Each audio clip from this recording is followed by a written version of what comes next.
Dargaggoonni hojii mataa isaanii uummachuun hirkattummaa jalaa ba'uun humna diinagdee biyyaa akka ta'anii fi xiyyeeffannoo akka biyyaatti kennamee hojjetamaa jiruun bu'aaleen hedduun galmaa'aa jiru. Bulchiinsa magaalaa Adoolaa Wayyuutti dargaggoonni kolleejjii Baalaataa'oo irraa ogummaa garaagaraan eebbifaman carraa hojii jiru irratti haala mootummaan mijeessetti fayyadamuun waldaan gurmaa'uun horsiisa lukkuu irratti bobba'uun hojii hojjechaa jiraniin bu'aa argachaa jiraachuu isaanii ibsu. Warra mootummaa hin eeggannu illee katamaa kana keessa baay'inaan rakkoon quphaa hin jira.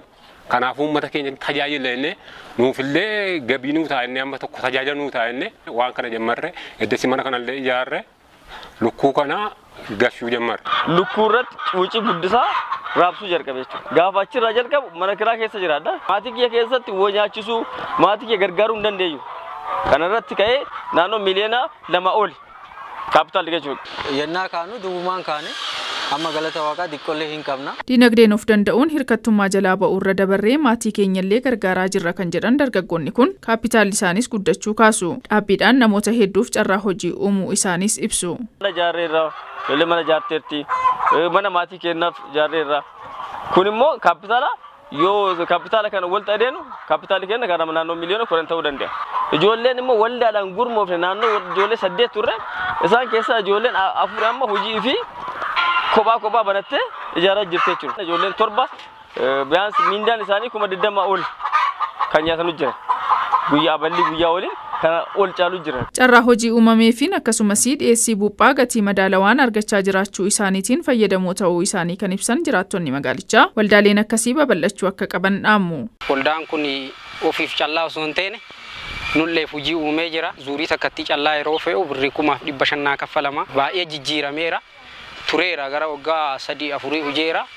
Innaa hojii kanarraa kan ka'e hojii biraallee uumadhee baajaajii kullee kiyyaan kan biraa bite nama kenne hojii biraallee anillee nama uumeera jechuudha. Buuphaan tuni yookiin hanqaaquun tuni magaalaa qarshii 25 asii garuu waldaa kana keessatti bardiddamaan bitannaa jechuudha. Gama mootummaatiin deeggarsii fi hordoffiin guddaan taasifamaa fi akka jiru kan ibsan dargaggoonni kun ammallee babal'ina hojii isaanii fi deeggarsi akka taasifamuuf gaafataniiru. Mootummaa irratti nuti galata guddaa qabna. Ittiin oomisha itti oomishnu gaafannaan wanti rakkanne hin jiru jechuudha.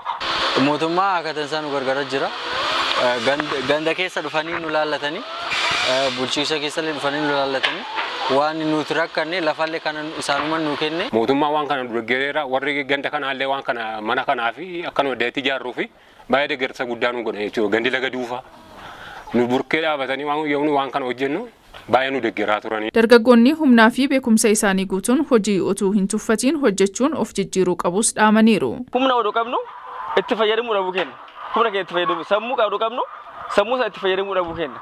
Tokkoffaan carraan hojii manatti sin dhufu cadhee sin dhufu karaa kallattii san fadattee kaasee kallattii itti argattan barbaaduu kan nuti habbicha saniif. Yeroo kana keessatti yoo laallu jiruun nu dhiistee deemaa jirti.